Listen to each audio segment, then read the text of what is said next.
So let's look at breadboards. This is a breadboard. It's a pretty large one. This one's got its own power rail.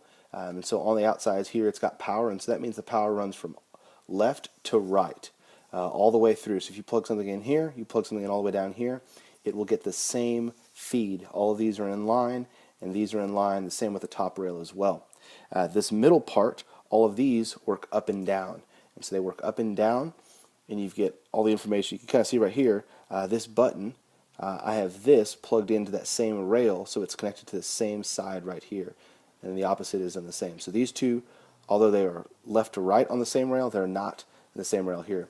And these breadboards allow us to make circuits and connections that we have no need to actually solder. We can plug them in, test them, and prototype them. So they're pretty cool, pretty neat little things. So this is a big one. This is our normal size. And we're actually going to be using ones that are even smaller than this. You can see on this one right here, this has a couple things kind of plugged into it using jumper wires. Jumper wires are just ways to connect in between our different setups. And so we have our setup here. I just have two little things. These are male to male jumper cables. And what that means is on both ends there's a male end. We've got a male end here and a male end there, and they plug into these empty holes. We also have, sometimes we'll need a male to female connector, and this one is like that. So this is a small breadboard, and it has the pieces on here. There's no power rail, so you have to add your own power rail onto it.